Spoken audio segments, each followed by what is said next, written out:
George Osborne said in his fantastic budget speech 2 years ago, by 2020, businesses and individual taxpayers will be able to register, file, pay and update their information any time of the day or night, any point in the year to suit them.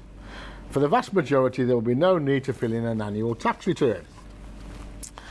By 2020, taxpayers will be able to see their complete financial picture in their digital account, just like they do with online banking. Sounds so simple, doesn't it? The big feature about it is digital tax accounts. Every individual will have a personal digital tax account, and every business should have a business digital tax account, where you have your tax account, you register with HMRC Customs, and any tax you use, PAYE, VAT, corporation tax, self-assessment tax, will be in your little band to be able to look at. MTD actually starts next year. Make Tax Digital starts next year. So, realistically, there's going to be an awful lot of people unprepared for this one. Next year, any business that's over the VAT threshold will have to register and do MTD reporting. That means every quarter you will file with Revenue and Customs your figures. Basically, it starts off with just your turnover, gross profit, net profit, initially. Then the following year, it's all other unincorporated businesses and landlords. And then in 2020, it's going to be all limited companies as well. So by 2020, everybody will be doing online digital reporting. Now, it sounds easy. You know, I mean, anybody below 10,000 doesn't have to do a tax return at all. Well, doesn't have to do quarterly taxing. So, you know, if you keep your turnover down to below 10,000 and you're not making any money, it's great. Above that, you start having problems. It sounds dead easy. However, the trick is in the detail. Basically, what you're going to do is quarterly updates, and it's quarterly starting from your year end after 6th of April 2018. And what that means is if your year end is July 2018, your first quarter is the quarter after that. So, you know, August, September, October, so your first quarter is the quarter to October, and that has to be reported in November, by the end of November. At the moment with VAT, you have a 7-day lag. There's no 7-day lag, you have to do it by the end of October. So that's 4 quarterly digital reporting. However, there is a slight problem if the fact is, if your VAT is on a different quarter to your month end, to your year end. So if your year end is June, but your VAT year end is July, you still have to do your July VAT reports on the quarterly basis. So you'll do your 4 monthly digital, then you do your 4 VAT returns as well. So you'll be doing 8 returns if you've got that situation. And it says there's 4, but there's not. The idea is you will do 4 quarterly reports. Then you will do an what they call end of period statement, which means that you put everything together. So if, for example, you don't do your depreciation in your monthly reporting, all you do is income expenditure, you use your end of period statement to do any adjustments. Like we accountants use things like, you know, depreciation, accruals, prepayments, and all those adjustments we make, that goes into the end of period statement, which is due 12 months after your year end. And then on top of that, right, the big one is you have to do a quarterly digital report for every business you run. So if you're running 3 different businesses, that's 3 different quarterly reports. If you've got a business and you're a landlord, you have to do quarterly for your business and quarterly for your landlord. You have to do 2 reports. They're not to be combined, they have to be kept separate. So you have to combine all your landlord issues and put them through as one return and all your business through as a separate return. So if you're a landlord with a business and you do VAT, you end up doing a return virtually every month. That includes consumer buy-to-lets? Yes, it includes any buy-to-lets. And is that every business has to be over the back threshold? Initially it's every threshold. In 2019, every business. Okay, but from next year? over £10,000 from next year. Yeah. So yes. So the end of period statement, which then you have a final declaration, right? So in addition to submitting the end of period, the taxpayer is required to do a final declaration where they say, I've looked at all my figures and this is my final declaration. And that is in effect going to be your annual tax return. So it's a new name for the annual tax return, final declaration. And it's what the final declaration is to include any income you haven't declared previously, savings or other sort of income that you may have got in dividends or whatever that you haven't declared through your business or whatever. So the end of the final declaration is to include all the aspects of income that you haven't included in your quarterly digital reporting. So basically what you've got, if you've got, I mean, I've got an example. If Pete is a sole trader business with the year end of 30th of April, so his first quarter is May, June and July, because his income is over 83,000 over the VAT threshold, so he's going to do it on 2018. So his first submission is for the quarter May, June, July. He submits that on the 31st of August. The next submission is on the 30th of November, then the 28th of February 2019, and then the 31st of May 19 he does his final quarter year. By the 31st of January 2020, he has to do his end of period statement. Right, so his year end is April 2019. He's got to January 2020 to do his end of period statement. And he's got to January 2021 to do his final declaration. So it's an extra year now. So it makes it even more confusing. So you've got to remember, never mind just doing your accounts, never mind doing quarterly return, you've got to do your end of period statement and you've got to do your final declaration. We're going to need more accountants. The theory was, when it was set out, was George Osborne said this is going to save businesses £400 a year. Right? That sounds great. Surely, if it's digital, it should be able to just ping back your figures anyway. Yes, it should. Right? They started beta testing 300 different businesses in April this month. They've started doing a beta test on 300 businesses to see if it works. And the theory was, according to all the calculations, it's going to cost small businesses up to £2,000. Because, like it or not, you cannot use an Excel spreadsheet. So a lot of my clients use Excel spreadsheets. Now you can use an Excel spreadsheet to actually do the calculation, but you can't use the Excel spreadsheet to send it to RIBN customers. You have to use an accounting package, right? Now the theory, and I say it's just a theory, is revenue customers are going to offer a free business accounting package for small businesses. They haven't decided how small the business can be before they can use it. They haven't decided the criteria yet, and they'll still persuade some software people to actually do a freebie. Because I mean, all these software people are in it for business. You know, giving away a freebie loses it. So they're still all in discussion, and it's going to take place next year, and they're still going through all this exercise. So the theory being, anyway, is that you have to have a software package with a built-in MTD button to submit your accounts. Now that means that most small businesses have two choices. They'll either invest in an accounting package that can do it for them, which means they're going to have to spend money on an accounting package, or else they pay an accountant to do it or a bookkeeper to do it, in which case they're going to spend money. So it's a case of, how is this going to be any cheaper to a small business? You know, and even if they do their own, if they buy the package and they do it their own, the fact of the matter is, while they're inputting the data that they would normally do, they're not earning money. You know, so it's going to cost a small business, you know, the knock-on effect of inputting the data as opposed to actually just doing the work. So it's a very much of a hit and miss at the moment. Penalties are still to be decided. There will be penalties, obviously. We can penalise. They will penalise you for they will penalise you for late filing.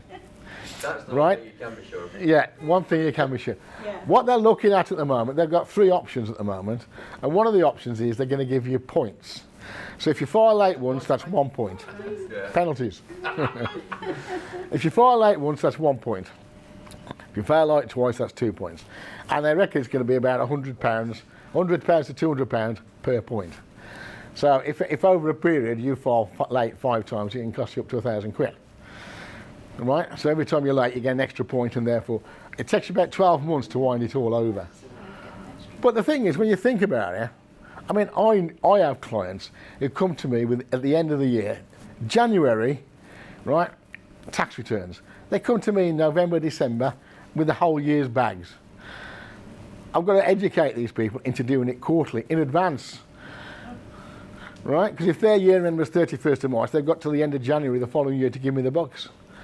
They won't have that choice anymore. I think there's an opportunity for you to get some bags, branded bags made, colour-coded per quarter to hand out to your customers. That'd be a good point, yeah.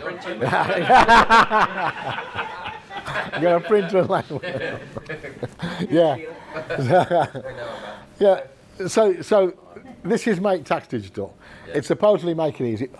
The feeling is, the consensus of opinion is, this is just the tip of the iceberg.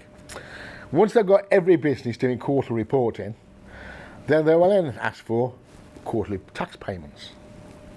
And then whenever it's into quarterly tax payments, guess what? They're going to move it to monthly.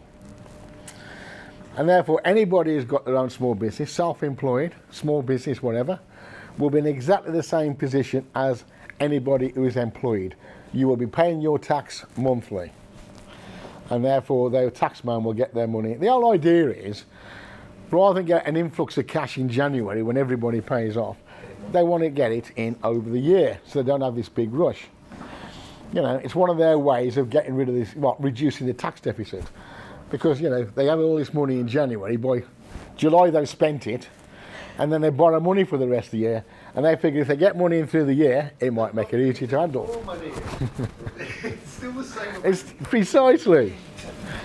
But the only way they can work that surely would be to say, okay, what we will do is charge you 25% of what your net is over the month, because any small business, it fluctuates, and then at the end of the year we'll come up with whether we owe you or you owe us. In theory, you would have thought, but I can guarantee it won't, because they want the money in. Because I wrote to them and I said, because one of my arguments when I wrote to them was, if you're in a business that's seasonal, you have a great Christmas, for example, so you pay a whacking great bill in January. If your next quarter's low, are you going to repay me the money I've overpaid from the previous quarter? Or you're going to hang on to it till the end of the year and you find out then what the balance is and then refund me. They'll say, no, we'll calculate at year end. Yeah, precisely. So that's going to... They'll wait for the final declaration, which is another 12 months. Yeah, 12 months after. Yeah, they will. In which case... You sent that first email and you got a response back and they said they've cancelled it? Sorry, what was that? After telling them that they now cancelled the whole quarterly report? No, I wish they had. I wish they'd revisit or even put it back another 12 months. Because the fact of the matter is, it was only brought out, the consultation came out last November, they fed back the reports in January, it's still ongoing discussions, limited companies are supposed to come on board in 2020, and we're still in negotiation about how that's going to operate in 2020. So although it started next year and they're in beta at the moment, you know, there's still a bit of discussion, well, a lot of discussion going on how it's all going to work. You know, I mean, people know about RTI for payroll. So many problems in RTI, which was payroll filing online every month. So many issues in the first year. So Revenue and Customs have decided graciously that for the first 12 months there will be no penalties. Right, but after that, It's going to be a mess for the first 12 months. I tell you, it's going to be fun. Well, the idea is, you see, you'll all log into your own personal digital tax account, and you'll see how much tax you owe of the different VATs, whether it's VAT, PAYE, or whatever it is, and you have all this list of how much tax you owe. Because the idea is that they will pull the information from banks, building societies, dividends, they pull it from all these other sources, and they will feed it into your account. Right? Now, my problem with that is, you know, if you register for dividends, right? They don't know your national insurance number. It's your name and address, right? So if your name's John Smith and your son's name's John Smith, which John Smith do I allocate it to if you're both at the same address? They've got a John Smith at an address. You know, who are they going to allocate it to? So it's going to feed in, and there's going to be mistakes when they put it to the wrong person. Is this going to cause you a lot more work? Yes. Are you going to pass this on to the consumer? So you're You've got no choice, have you, really? I mean, to be honest, instead of doing an annual report, I'll be doing quarterly reports, so that the information will still be the same. It's just that it'll be done more on a quarterly basis. So rather than have a January headache, I'm going to have a quarterly headache. You know, I'm going to get all these people I've been chasing around saying, I need all your information to get this far by the end of this quarter or else. So it's going to be a quarterly headache. And the fact of the matter is, there's no two ways about it. There's going to be more work involved, and therefore, if you use an accountant to do it, or a bookkeeper, your fees are going to go up. There's just no way you could do it without that, because you've got that much more work involved. But that'll become a legitimate business expense. It will become a legitimate business expense. The problem you've got, realistically, certainly from a professional's point of view, is that you know you have to declare. I mean, when you do a set of accounts, you can work through it all, and you've got time, etc. If you're doing quarterlies, and you've got I don't know 10 or 20 to do it every quarter, you can't do it in the same detail as you would for a full year. But you're still responsible for submitting those figures and making sure they're correct. So because if it's incorrect, you're the one who's going to get shot at. that just gives you another deadline, doesn't it? It does. If it doesn't coincide with the with the VAT quarters, it's another deadline that you're It is. having to hit for, Yeah. for all clients. And those that have the paper bag jobs, then I know some accountants that if they take on a new client and that's how the client brings their receipts in, they charge an upfront fee to train that client to say, this is what you need to do. I won't take you on as a new client until you agree that this is how you're going to give your information to me. What was going to happen is, a lot of businesses, a lot of accountants and bookkeepers, and they're now going to go onto the online versions. Because the online versions, it means that, if you're training a client, they can put it online, you can check it, and therefore you've got an easier way of doing it because it's online, you haven't got data input yourself, and you can always go in and have a look at what they've done and correct any mistakes, etc. Or even if you have to, as a bookkeeper, have to do it on the online, then the client has access to it. So that means then there's going to be no end of year shilly-shallying about what's this and what's that, because it's all there on a regular basis. The client putting the information in correctly, aren't you? You are. Well, you always have to review it every time when your client does their own data, Is this because you know it's going to be wrong. open for fraud then if people don't put stuff through that they should do? Is there I think it is, because more potential? because if it's make tax digital, a quarter reporting, you can't escape what you've said. So any business that has cash dealings, I can guarantee the cash dealings will increase. Because if they're going to declare it, and they have to declare it, you can't hide it by putting a big quarter and a small quarter. They're all going to reduce it. So cash... There's going to be more tax investigations from No. the revenue saying we think Possibly. this is right. But they'll know over the quarters whether or not somebody's being fraudulent or not. There's more chance. Not necessarily, because if you deliberately understate every quarter, how are they going to know which quarter has been understated? So if you're a plumber, for example, and you do cash jobs, if you only declare the ones you get through checks, etc., if those are the only ones you declare, right? How do they find out? Well, it's easy. What they do is they find out and they have a look at your cost of sales and see, okay, how come you spent 20,000 on materials, but your income's only 30,000 scenario? So they do this cost of sales margin investigation. So They have got algorithms. They have got algorithms that will work out. This one needs investigating, this one doesn't. Yeah, and also. Percentages of certain trades, they know Yeah. percentages. So 4 times a year they're going to have algorithms going, check this one out, check this one out. Yeah. So I think there's Yeah. more chance of catching. And the thing is, what they're looking at, as I said, first of all, it's going to be turnover, gross profit, net profit. For people with VAT registered, right, the discussion's going on, but because as a VAT, you have to keep a list of all your transactions to be able to do a full claim, The inference is that if you do a VAT, if you're VATable, you will submit all your transactions. And eventually down the line, everybody, no matter what size business, will submit all of their transactions. Rather than just the 3 lines, they will submit all their transactions. Then this will give HM Revenue Customs another action, because they can match your purchases with their sales. So if you say you bought some stuff off Neil Terry Printing, for example, they'll check Neil Terry Printing to see if they did sold it yet, and they've declared it. And they can do all these cross checks once they get that up and running. That's going to be somewhere else they're going to be looking at. So yeah, it's getting more and more refined about it all. Is there any country that's doing this well at the moment that you're aware of? No.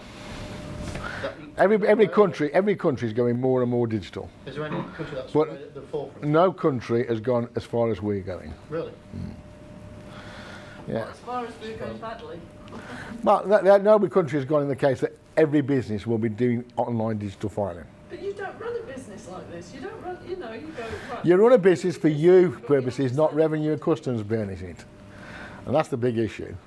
I think the other issue, which might be a big issue, is if you look at the way business has gone, both in the private sector and the public sector, over the last sort of 10 years, experience and skills has been systematically stripped out. So when you have a problem, there ain't nobody there to solve it. That's true. That's true. But all this is SMEs. The bigger companies, the PLCs, don't have to do quarterly reporting. You know, they're not going through the same hoops that we're going to go through. 2020. That's limited companies, not PLCs. PLCs are different. PLCs, Corporations. corporations don't have to go through that hoop. The theory being that corporations do quarterly reporting to their shareholders on their profitability, But then I do and that, return accordingly, so I shouldn't have to do it. well, it's the way it goes. Makes you glad the government's so pro-business, doesn't it? Absolutely. I know, it really is, isn't it? Any other questions? So that's it for MTD, and it's going to be a minefield. When will we as a business know about this? If we haven't got your Just told us. yeah, if we haven't got your little Well, in theory, line of information. in theory, accountants should be informing their clients now when they're going to be due up to do it. Okay. Because reality is, as I say, if you're over the VAT registration, you'll be doing it from next year. So you've only got. So reality is, all the one of the clients I'm using, they're already starting to use accounting packages now for the next 12 months to get used to it. So when it starts, they're already into the swing of it.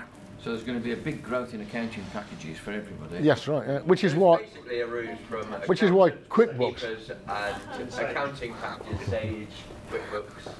Zero. But And Nicola you've Drake. got to have the internet. You need internet. Sage is only cloud-based now, And Virgin. Zero. and Zero Rose cloud-based. Yeah, there's a lot more online cloud-based businesses, accounting packages coming through. And if you notice on the television lately, QuickBooks have been plugging it all over the place. You know, everyone is QuickBooks. Please You know, don't do QuickBooks. so the QuickBooks are the one that's pushing it. So, Right then. so that's it. I think That's this is Make Tax discussion that Digital. we're gonna run. Thank you very much.